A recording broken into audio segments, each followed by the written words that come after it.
Hello, ladies and gentlemen. Welcome to our fantastic opportunity of showing you the world, how it is working, especially if you want to take people with you in the positive way, such as being the match and light the fire of motivation, emotion, and engagement. This could be a cool topic. We will put down a bit out of the drive, such in the way I don't want to burn somebody, but I want to encourage a lot of people. And the helping hand in encouraging us as specialists today is our dear friend Christian Wettre from Sugar. And Christian has been in that business. Hello. Christian has been in that business for a long time as an entrepreneur. Yeah, well, we have at least two people which have lost over all the work and the challenges some of their beautiful hair, but not of their, let's say, appearance and enthusiasm for the things they love and they do. How do you know my hair was beautiful before? I don't know. We have an audience vote here. Okay, These two have lost their hair. The rest of us have just lost our minds. I might have had a prejudice on that, or I have found old photos. Now it's on you to guess what it is. Coming back to the opening, I'm a bit funny looking with my bow tie and my dress, but I'm just coming directly from the German highways, and this time not occupied with too much traffic jam, as I was with some people which were very curious how CRM could change their life. And by that opportunity, I had the change and great color scheme for Halloween. I agree. I look like a melon, but not as ugly as mostly the Frankenstein approach. Hopefully, coming back, people in there was a C-level meeting today which I participated and moderated and gave them some hints how CRM could change their life. And now we go for our topic of today. Christian, welcome. Thank you, thank you, Thomas. Thank you, Marshall.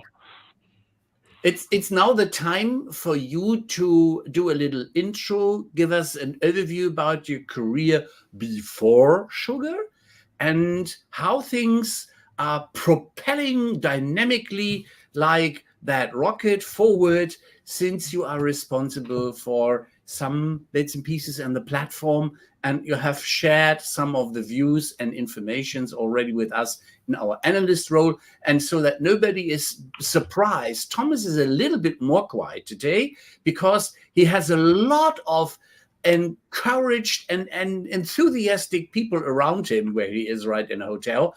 And even that we love to share enthusiasm, we don't like to share all the noise. So, Christian, up to you. Okay, very good. Thank you, Ralph. Thanks for inviting me. It's you guys have a fun conversation. I hope I'll try to be as fun as you guys. Yeah, a little bit about me. Background, my accent is Norwegian. I spent my first years of my life in Norway, lived various places around the world, ended up in the United States, and ended up running a CRM systems integrator and consulting business, which I did for 20 years until I was purchased by sugarCRM. So I spent 20 years selling and implementing CRM software, and then went into the role of general manager for the sugarCRM platform at Sugar. And here I am responsible for doing things that are related to go-to-market. So go-to-market basically means coordinating the efforts of Sugar between product and marketing and sales and service to basically create a great customer experience. Basically get out the product that our customers want, help them take advantage of it, hear the feedback from the customers, hear the feedback from marketing and sellers, and take that back to all our different departments inside of Sugar. If we're doing something wrong, stop it as fast as we can. If we're doing something right, do more of it.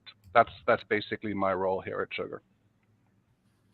That is quite nice and quite some work you have up front.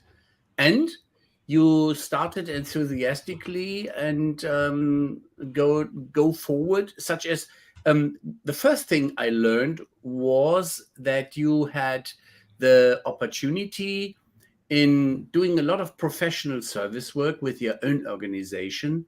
And you were, from what I learned at the time before you joined, and the gossip was there, and Clint was talking with us in our bi-weekly calls.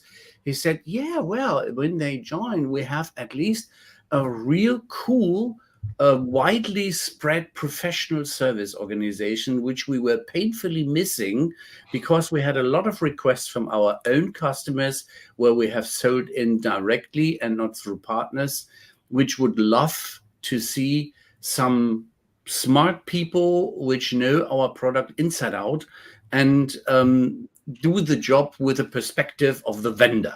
Yeah. And so this was one piece. And the other is that through being in professional service, you know the platform so well.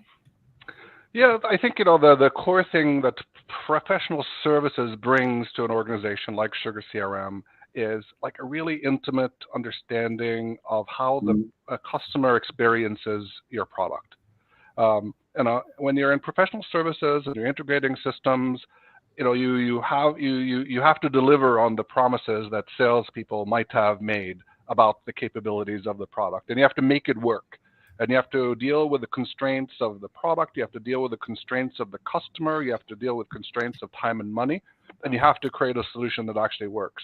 So having done that for many, many years, you have empathy with that process. You have empathy with the customer, and I see that as a big role for me here at Sugar, is to make sure that in every area that I deal with, that the customer experience, the customer ability to use your software to do something good, to use it for effect, as I like to say, is actually possible. And that they learn, about the features. Why did we build features? How do we best implement them? How do we best adopt the features that we put out there to reflect the DNA of the customer? CRM is not, it's not a commodity. It's not like an ERP system where you roll in an ERP system and you do it the way the ERP system is meant to work and how laws of accounting and finance require you to work. CRM systems has a core functionality, but they are adaptable to the DNA of an organization, the culture of the organization. Every organization, no matter if they sell shoelaces or consulting advice, has a certain uniqueness to them about how do they deliver, what makes them special, what differentiates them from everybody else. And the CRM system has a unique opportunity to reflect that and should reflect that to be effective. So it's fair to say that there is an art to CRM that might not exist in something like ERP or some other discipline within a company? Yes, and it requires especially that empathy for the customer, because you have to have that understanding of what does the customer think that they makes them special, right? And you have to come in with an understanding that for it to be effective for that organization, you actually have to make that happen for them. So then that's where I think that customer understanding is especially important, because it's just not the features itself. It's how do you make it effective for that specific organization so they can run their business in the way that they have been successful for a long time, and let CRM be an accelerator to that rather than a compromiser of that. That is an interesting aspect. But Marshall, you go first. I keep my things on what I wanted to ask. No problem. Okay.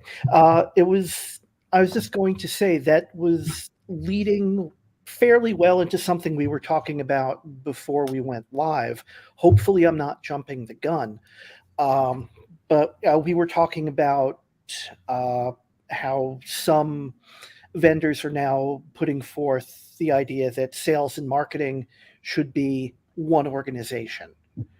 And what we were saying before was that, well, you had a different idea on that, where sales is sales, marketing is marketing. They have different individual goals that are working toward the same purpose. And therefore they've got to, it's more important that they understand what the other side is doing. I'm not saying this as clearly as I would like to, because I want you to say it. You're the one, Christian, who had the enlightening information. So if I've screwed up that intro, please forgive me. Take us to the right place. No forgiveness needed. I've spoken about this subjects quite a bit, and I like to say that sales is from Mars and marketing is from Venus. They're two different organizations. They have a different mindset. They have different capabilities and value sets that serve them well, and rarely do I see them in the same organization. Now, having said that, they do work for the same purpose, and like there are a few different types of marketers out there.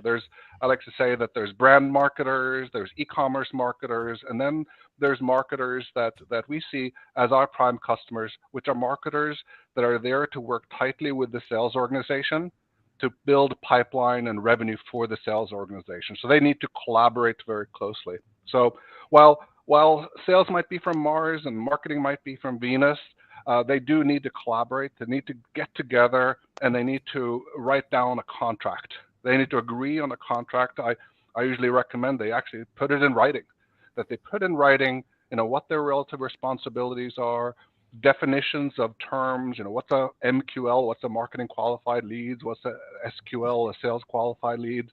Actually put it in writing how we define it, because you can get in trouble when two different departments define them differently, right? And that can easily happen. So writing it down, agreeing on service levels to each other, agreeing on KPIs that are common, that can be commonly measured and defined, super important elements of a contract. And once they're done, they should sign it in blood and set up a governance process for it and work together. Key thing, make them work as one, even if they're two different departments.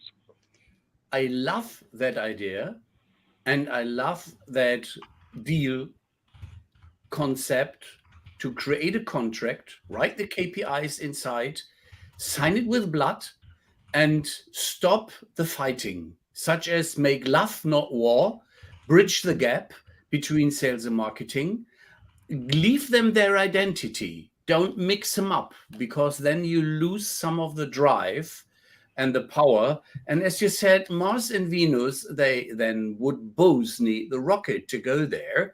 And the other thing is that the platform could be the performing, helping rocket type, such as serving the salespeople and their intentions to serve their customers, and the marketing folks to serve the customers, the sales, and the service people. Now, that's our view at sugarCRM, is that platform is the way to execute that contract. Having a common platform, give the common data points, common KPIs, common reports. It allows processes to flow between the two different departments. It allows visibility into each other's efforts. So critical part of like making that contract happen and make money, not war. Yeah, and on the people side of sorry, did it again. I'll go.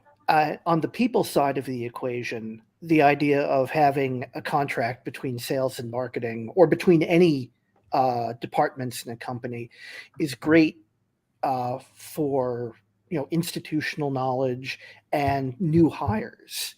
So that when someone comes into the business, they can find their feet. They know where they fit in the company and what's really expected of them. I've joined companies before where I knew what my job was, but I didn't quite know where I needed to be focusing my efforts. And if there had been some sort of contract, some sort of guide, that was on paper instead of just understood by the people, it could have been very helpful. So I really like this approach. It's helpful, not just in marketing. Like we often talk about sales and marketing working together, but it's just as important to have service and sales working together. Like in order to generate relationships, whether they're economic relationships or constituent relationships, the relationship engine is what we call sugarCRM, the typical SFA. That's the one-on-one relationship building tool. And that's supported by marketing, which is a mass communications tool. It's a way of engaging your market or your constituents on a broad scale, right? But then you have the service component as well, where you're dealing with individual issues and transactional issues during the time, and having all three of them work together is where you have the ability to kind of, where we like to say that you generate CRM or the relationship in CRM through CX, which is the customer experience. So CRM through CX requires marketing working with sales, service working with sales to execute on that relationship. The relationship owner is usually the sales team. They're the account manager, the business development, so they run the relationship. But marketing is the communications engine, service is the transactional service engine, and by working together, you basically accomplish the relationship part. Now I would like to phrase my question. And that is, as you said about the DNA and about all that stuff which is going outside, so that the company DNA gets into the product, gets into the tools, gets into the CRM platform. This would mean for me, I don't like the standard UI. I don't like the standard design. So here's the question. How much can I customize the look and feel of sugarCRM to look like my layout and my company so that the identification is even more easy? That's a challenging question. We like to kind of tell the story that we're the Goldilocks company. So we're not too small, we're not too big, we're just right. And that comes to customization as well. So like our target market is usually mid-market customers, mid-sized companies.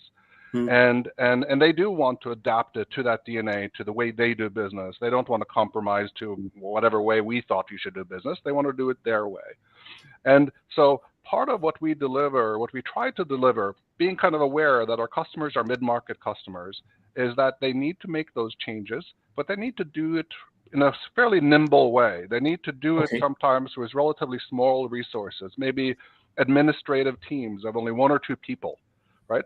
So the way we think we are differentiating in the marketplace is that we allow a team of one or two people to get their arms around our full set of features, to basically all the capabilities we have to change those screens the way you describe it, implement the business processes the way they need to do, implement the KPIs and the dashboards and the reports they need to actually manage and monitor their business, but doing it with a pretty small team.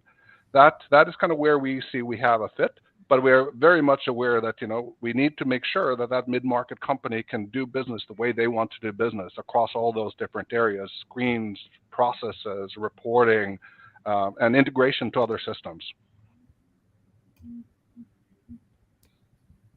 And then nobody had a question. No, it's just stepping back a bit in my enthusiasm and leave a bit more room for you to start asking, my friend. Oh, yeah. And maybe if things get quiet where Thomas is, he can ask something. Because he's always telling me that I'm too quiet. Right, I can just continue talking if you want. Yeah, I mean, to be fair, he does have a good reason. Poor fellow is in a very loud environment today.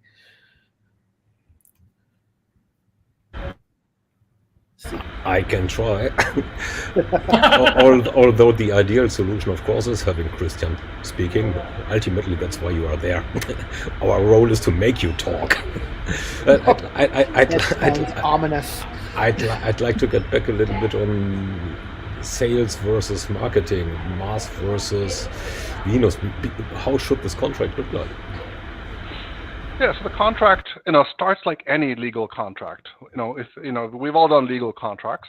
So a legal contract usually starts with definitions, right? So defining the terms. What are the terms we use in our common practices of business? So you start the contract with, here are the terms. Here's the dictionary. This term is used, and then define it. This means that, right? So that's kind of the definitions inside a contract.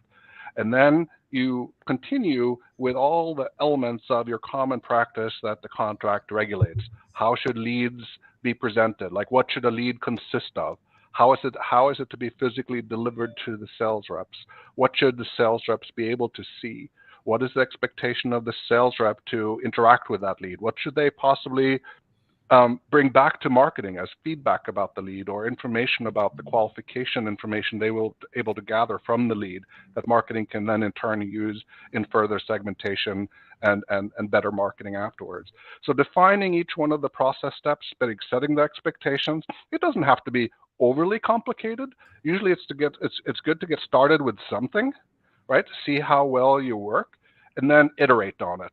See where there's conflict. Once you have a basic contract in place, you can iterate on that, add clauses as you experience a conflict later on. You don't need to define everything as upfront, but only the things you think might be sources of conflict that you probably have experience in running these departments over the years.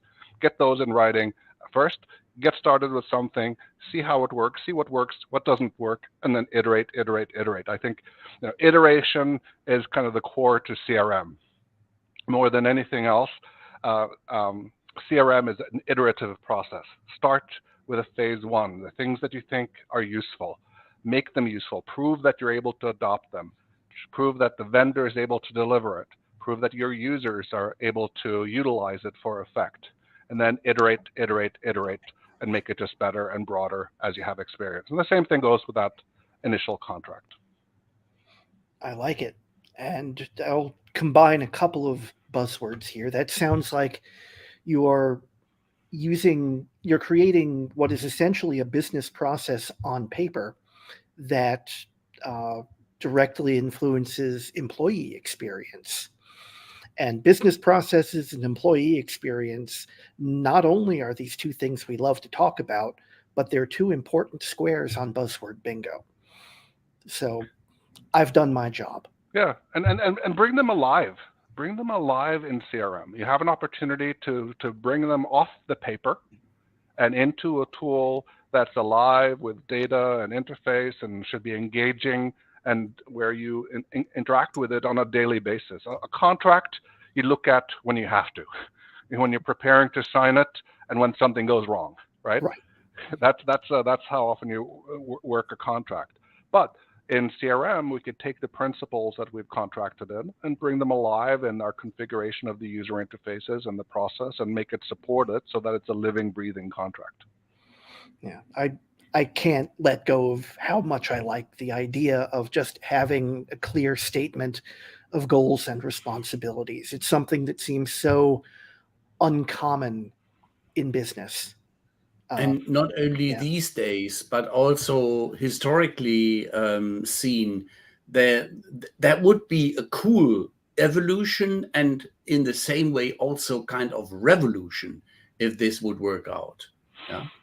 Yeah, and sometimes it's difficult to make happen because individual departments have their own objectives and goals, and typically they'll try to regulate their own practices. No, they don't necessarily want interference by somebody else, but the organization needs to know that they're better served if these two groups are working closely together, and the organizational leadership is the one that has to bring the two teams together and make sure that they are not operating in silos, but they've gotten together, agreed on this contract, and are then governing and executing on it over time. You could call these silos the little kingdoms, where still the king of the local kingdom is trying to keep up all the walls and guards his silo.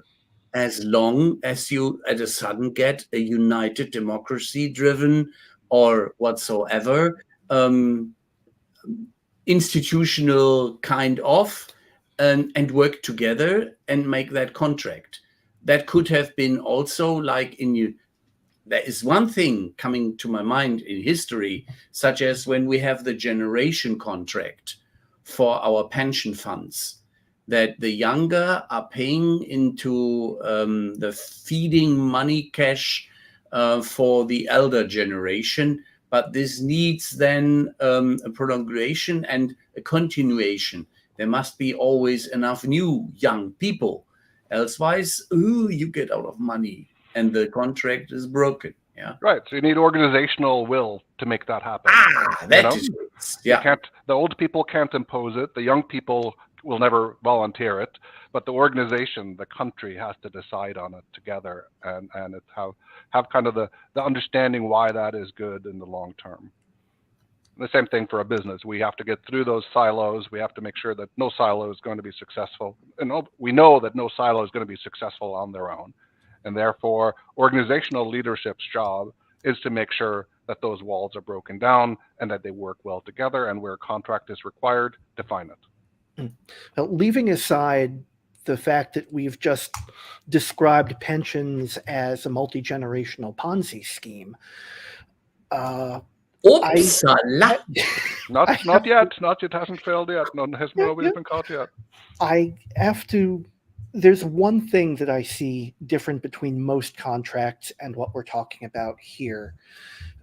Usually, you have a contract because the two parties want different things and are being made to work together as compromise. A contract is a compromise document. In at least to my way of thinking, departments in a business are already trying to work towards a common goal. How does this make it different? I mean, is it just a matter of accountability? Make sure that I've lost the train of thought. The contracts, in my view, contracts are there to prevent future conflict. When organizations get together to write a contract, there's usually a lot of goodwill, right? We're joining up, or we're buying something, we're selling something, we're partnering something. There's a lot of organizational goodwill going on, right? But everybody has life and professional experience, and they know that things can change over time, and therefore it's a good idea to take all that goodwill and intention and write it into a contract that can stand the scrutiny of lawyers, right? That's always helpful. So it's really that initial good idea that we have the alignment of what we're trying to accomplish, revenue or relationships between us and our customers, and write it down so that as departments continue working and refining their processes, that things don't depart from their original intentions too far. That, to me, so it's not a conflict resolution engine. It should be really keeping things on track type of engine. But if things fall off the tracks, which they do from time to time, it's a place where we can go back, refresh our thinking about our good reasons for getting together and how we agreed to do that, and look at the contract and get back on track. Okay, so as a contract, there are remedies involved if someone does get off track. Right. So getting aligned, staying aligned, getting back on aligned. That's what these kind of contracts is purposed for. I really dig this idea. I'm glad we talked about this. Me being a bit of a formalist, I like the ideas of contracts as well.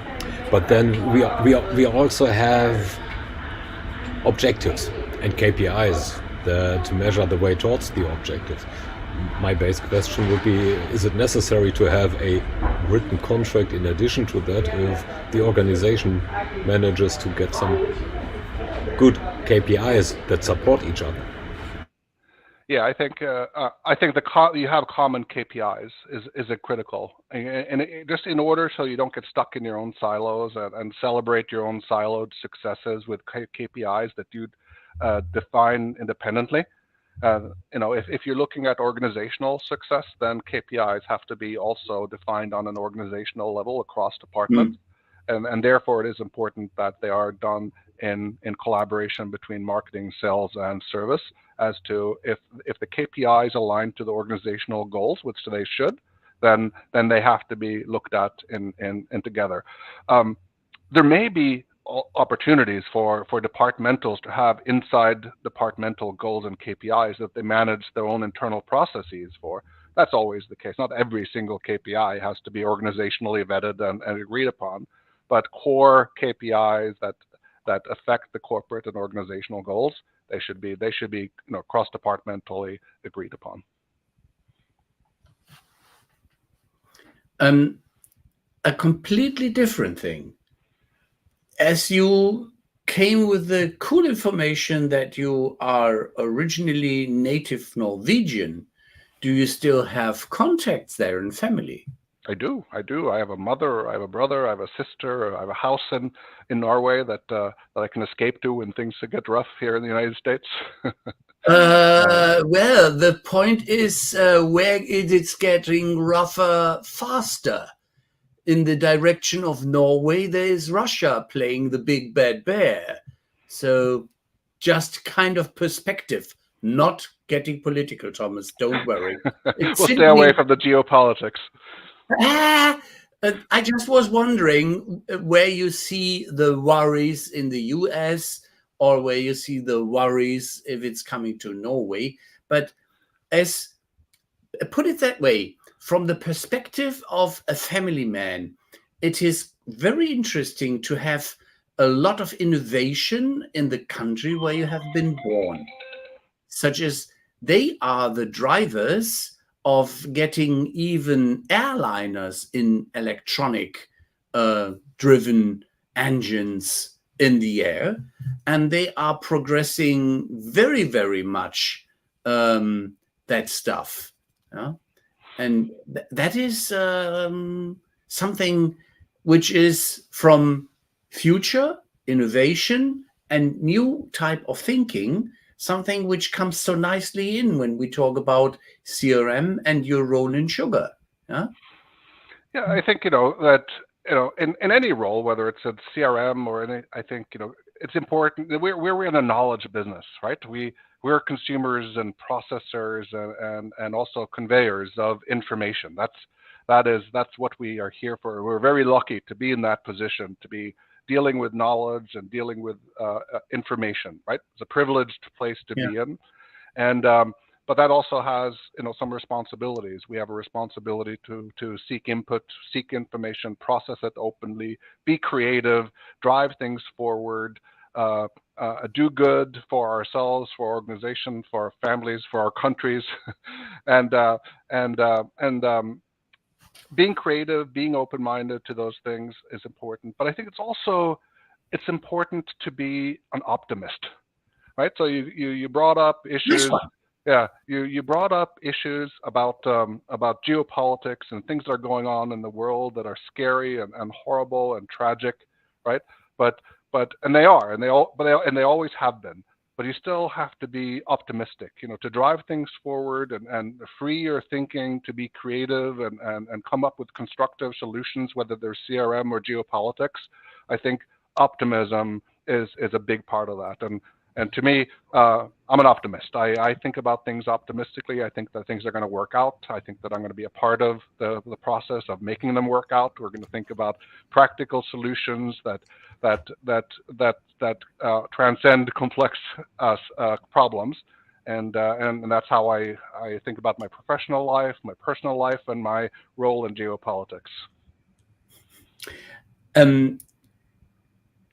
A complete different thing I wanted to ask, but I didn't ask early enough.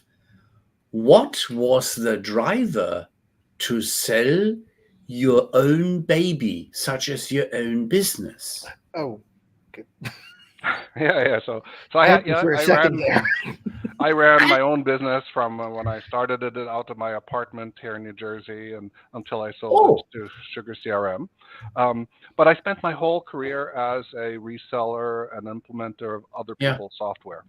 And the thing that's, as I'm in my second half of my career, I am particularly enjoying spending some time as the manufacturer, basically looking at things from the lens of the manufacturer, looking at the constraints and opportunities that are available to us as manufacturers to influence this space. To me, that's just really just personally gratifying, is having the chance to do that as well. And also feeling that I'm bringing value to that manufacturer from my unique perspective of having worked so closely with customers, where as a consultant, a systems integrator, you usually have very long-term relationships. I still have as a personal friend my first customer that I got 20 odd years ago. That person is about to retire, but they've been my friend and my customer for years and years to years, and I feel that I understand them very, very well. And whether that was maybe initially on a small scale, I feel I still have those relationships with some of the enterprise customers I serve now at Sugar that has been my customers for years, and that's what I bring to Sugar. And it's a good perspective, and it's beneficial to our customers. And as I say in my byline on our Sugar Club community, I'll do anything for a customer. I'll wash dishes. I'll do whatever you want, just because customers are what we're here for. They're our lifeblood.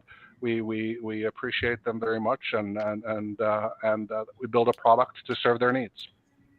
So you are a proven example for the sentence of the mathematician Mika. The head is round, and we are able to change perspectives.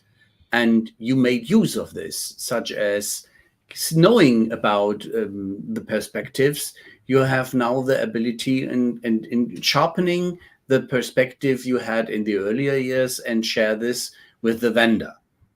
And create. And I think all of you have had that same experience, as analysts, and where you've taken different roles in this community. You've looked at things from multiple sides, from a vendor, from a customer, from an analyst, and it's very satisfying. It's very satisfying to be able to have a career where you've been able to adopt those perspectives, and it's self-satisfying to see like you're able to do that. That you're able to shift your focus from one, maybe long-term focus into another one, and be successful at both. I think that's just personally and career-wise pretty gratifying. It's been good. Yeah. I can't lie. Being an analyst does have its advantages. Basically you're being paid to be smart and to learn things and to tell people about them. Yep. And to talk to people like you who are also smart and who know things and can teach us. And how can I complain? Yeah, no, and as I said, we're privileged to be able to be information workers, knowledge workers, and be able to exchange that knowledge as the tools of our trade. That's a very privileged position to be in, and I think we all recognize that we're privileged to be able to do that. I do wonder, though, from someone who's essentially the vendor side, what do analysts miss?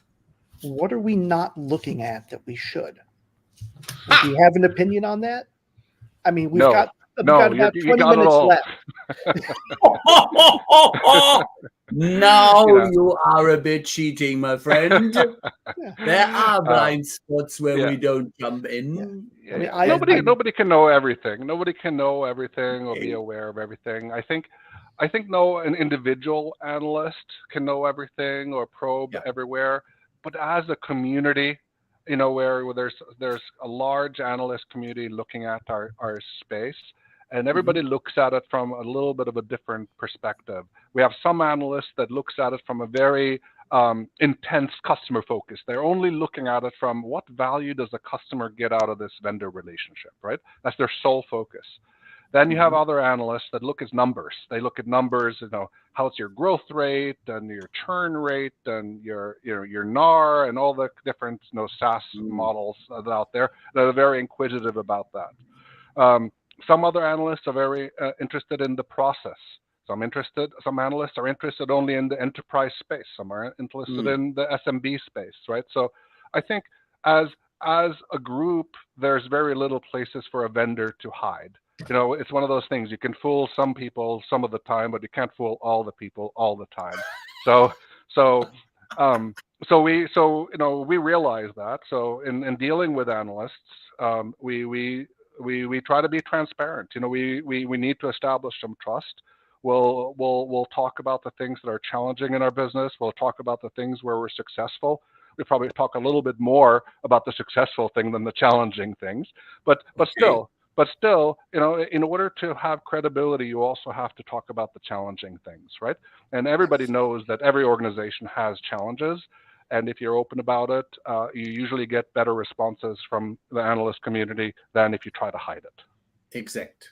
I embrace this, and in some other situations where I had a bit the impression that people try to hide under nice legal, or they had a cookie and they creamed it, and so I couldn't see what was the real ingredients of the cookie, and that made me nervous. And what we discussed in an earlier convo was that it is hard to identify how the large organizations are having still love and empathy for the small and little ones, which might become great and large ones and attractive ones.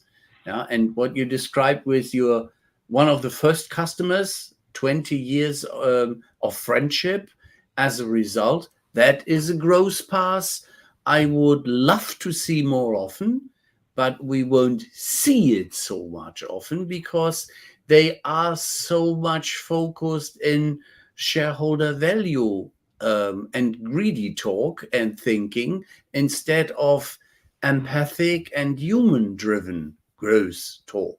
Yeah, that is a conflict. I think all our organizations are filled with humans who can relate to those things, but you're also a business that is on a trajectory, usually, hopefully, onwards and upwards, right? And you might shift as a business from being focused on very SMB or a small business to become mid-market and eventually enterprise.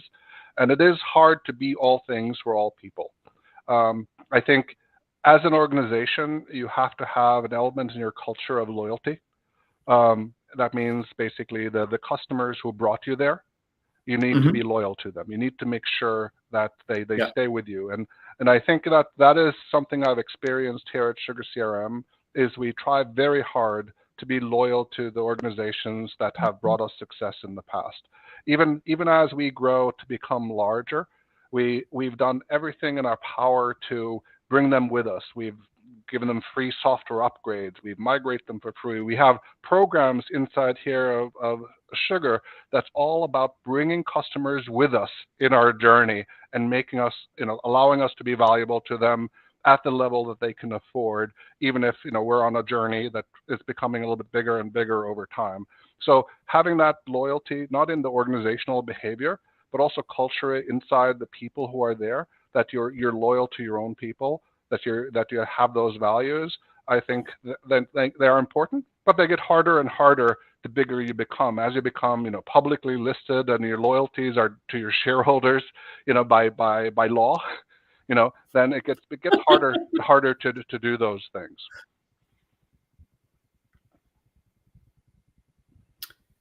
Now Marshall is quiet, Thomas is quiet, and I saw that Marshall, if I saw it right, marked a question where he would like to go for. But genau that. So why wouldn't you like to unmute, or do you have a fire brigade in your living room again? Yeah. We had a little bit of noise there, or I would have opened up sooner. I had to stay muted for your comfort.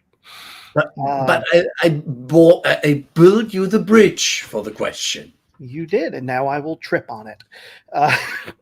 What you just were describing, it's the Sugar story. You have described, I think, how Sugar approaches business, and it's a smart way to go. What do you think is the most compelling part of that?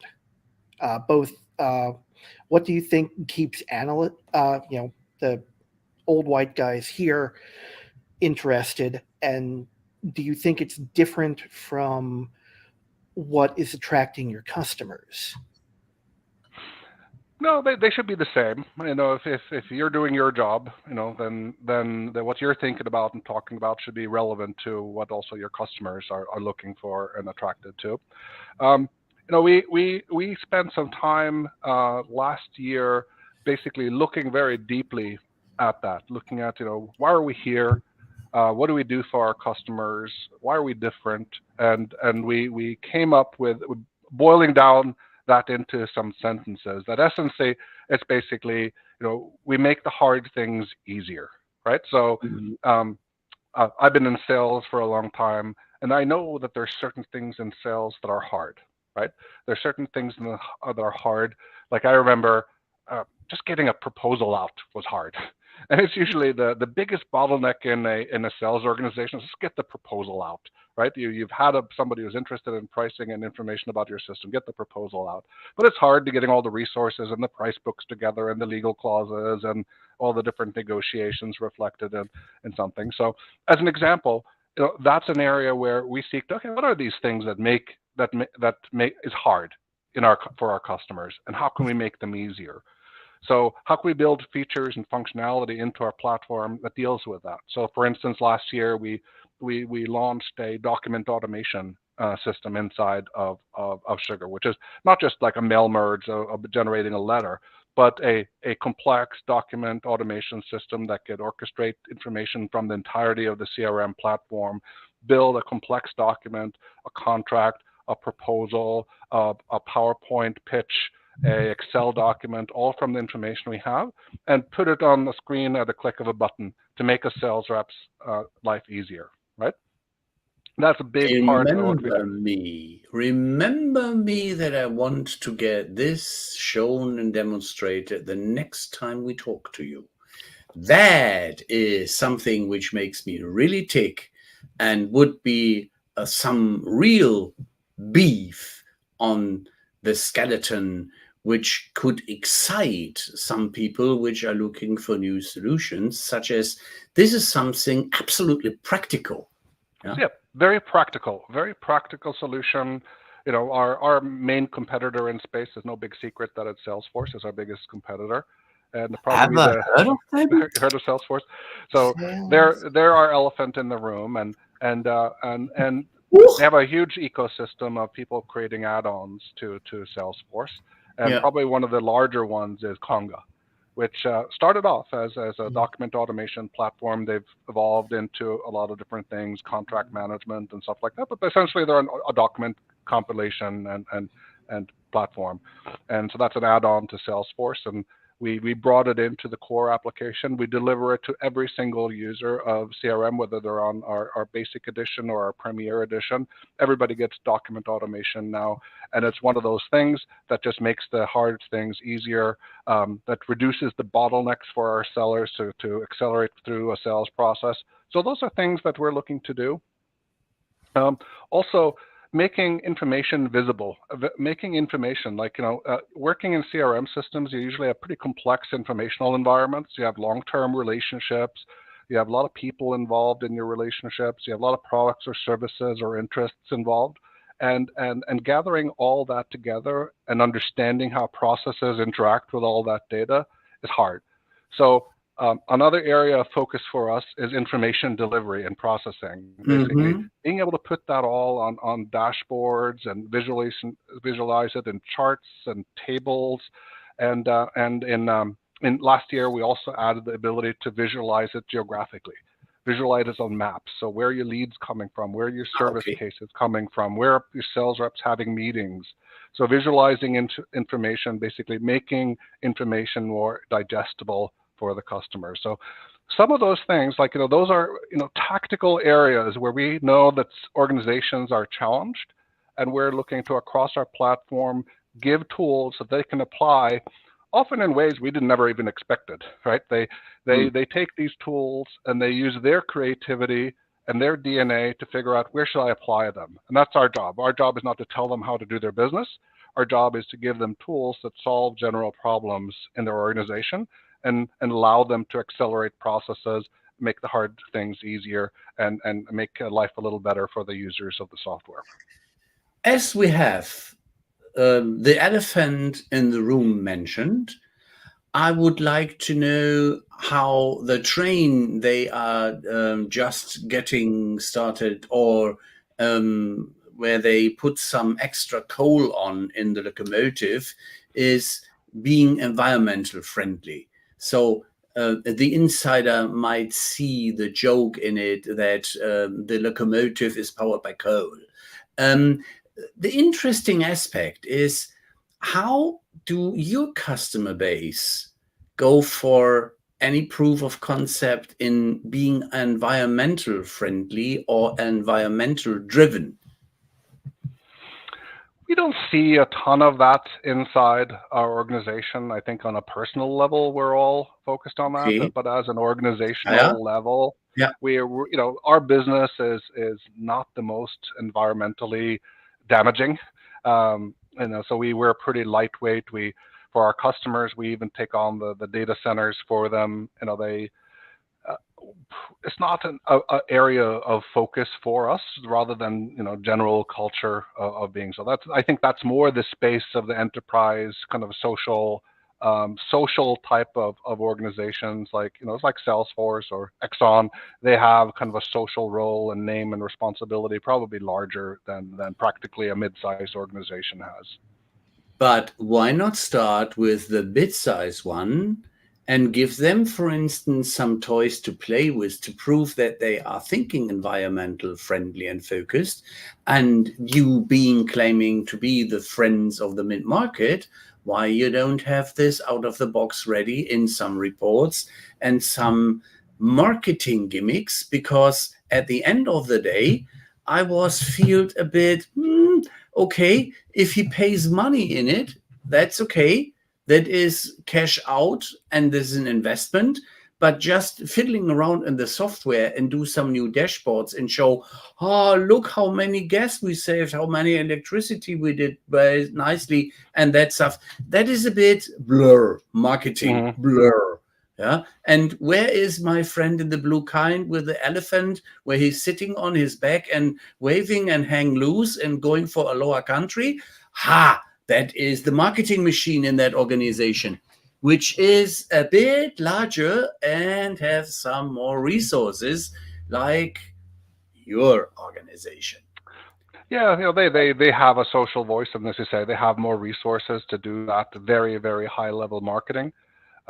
We have less resources than them, so we focus on things that are more relevant to our product, and to some extent, you could say we stick to our own lane. We're experts at CRM. We're expert in doing SaaS software. Yeah, we're not necessarily. Schuster bleibt bei deinen Leisten. That's right. Yeah? We're not necessarily experts on the environment, and don't pretend to be that. But aside from all our own personal perspectives, where we want to be responsible citizens in general. But if you have thoughts on how you think an organization like sugarCRM could contribute, let's talk about it. And I think like you would only hear good ears. Being an analyst, we are shown the mirror, such as we always blame you to do me too. Yeah. And where is the innovation? So now there would be a time to do something sexy me too, jump on that train and say, we have also the environmental stuff, guys, if you want that. But the real beef, you open the burger and where is the patty? There is something which makes your life easier in all of these departments which are running for the customer. That is the story people would remember as well. That's because right. We have to have that patty. In order to do that and go out and speak about it, we have to have the patty. And my commitment to you is that I will work with you. If you think you have good advice for what we could do here at Sugar to make a difference, I'll work with you. I'll work with you and get that socialized inside of Sugar. And if we could find things that we can do that are appropriate for our organization, we will find them and we'll do them together. Do customers have a similar route to you for doing such things? That's half my job. That's my job. Is I am on customer calls every day, for good or for bad. I help the sales team when they're looking to present the software. If a customer has a problem with something, anybody in my organization has access to my calendar. They have general permission to put any customer call on my calendar anytime, anywhere in the world, and I'll be there with them to make sure we understand what the issues are and how we can do better. How can we better help them through our software? How can we resolve a business problem, a technical problem, or just a sales communication problem? Every day I speak to customers, and I bring that experience back into the sugar community and also the different departments. And that's part of our culture, is that, as a mid-market, mid-size company, the value proposition that we bring to our mid-market customers is that we're accessible, where you could get anybody in an organization on the phone. If a customer wants our CEO, Craig Charlton, on the phone, he'll be there, immediately. No question about it. That brings in, now that it's sort of calm over here, brings an interesting angle that you just brought up. So you brought up customer success. How does that relate to sales and marketing? Well, we are in a renewals business. So we sell subscription software.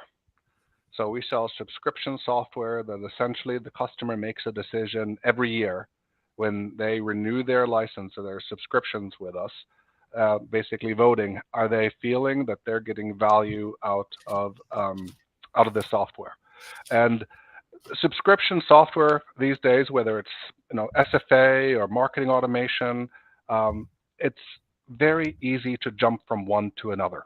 If you are unhappy with Salesforce, if you're unhappy with Salesforce, vendors like us have the tools to bring you to us over the weekend.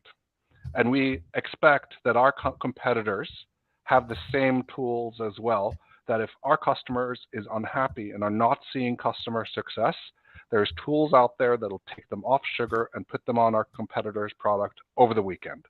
That's the nature of the business. As more and more software is open, there's less and less black box software out there that you don't understand how it works or can't understand the data. Every single vendor today has to have an openness in order to be effective. They have to interact with other software. They have to consume other software's data. They have to let their data be consumed in return.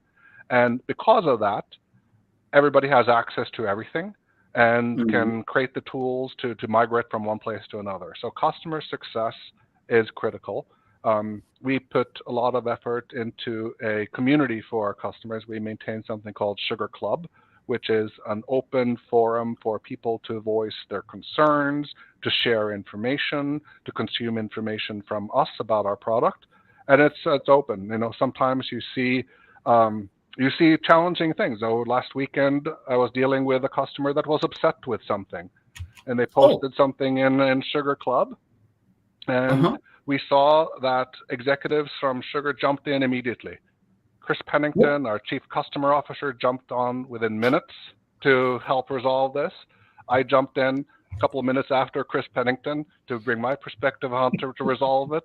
And within hours, we had the issue resolved. So being attuned to those things, providing a forum for people to voice their, the good, the bad, and the ugly is critical in order for people to feel they're accomplishing customer success. That's a great little story. It's much better than saying, make an appointment, we'll solve it later. Yep. Yeah, or put it in the sandbox letter, where I remember that at the last Dreamforce, there were guys who said, 8 years ago, I'm repeating the same request since 8 years, but nobody is responding. Oopsala! That is not customer focus driven. My personal thought. They still have some success. Somehow they are the biggest enterprise software business around. Nobody's perfect. Nobody's perfect. I'm sure you could come up with examples where we've failed the market as well. Yeah. But I think what we intend to do well. We intend to help our customers be successful. To the best of our ability, we want to help our customers be successful. And that's a genuine feeling, and it's reflected in the culture of Sugar. A lot of engineers in Sugar that wants to create software that works for people, that feel personal responsibility for that happening, and a culture of letting our customers speak to us. We can always do better, but I think we do an okay job. Words to live by, famous last words. Famous last words. I have to tell you a story in return. We've talked about optimism earlier. So I was saying, I'm an optimist, and I like to be an optimist. So, but my wife's a lawyer, and so so lawyers are kind of trained to be pessimists, right? So one year I gave her a birthday present. So I bought her a book called Learned Optimism. I figured she's going to learn how to be an optimist. And her first response immediately was, "That'll never work." So I think optimism is something you're born with, but probably shaped, some nature, some nurture, and but I think being an optimist is easier in general than being a pessimist. So I'll send you the book, Marshall. Yeah, it'll never get here. But no, thank you for having me, guys. It's been a pleasure. Hopefully I haven't embarrassed you, and then you'll invite me back one day, and I hope to see you guys soon. Oh no, it's been a pleasure all around. Thank you for joining us and enlightening us. I got a lot out of this conversation. Hopefully our audience did too. And you will always be welcome in that other square. Thank you. Trust us. Thank you very much for being with us. Appreciate it that you spent the time with us. And now I suggest we go backstage, so stay put with us. And to the audience, we love to see you next Tuesday again when we are talking a bit about marketing tech. See you then.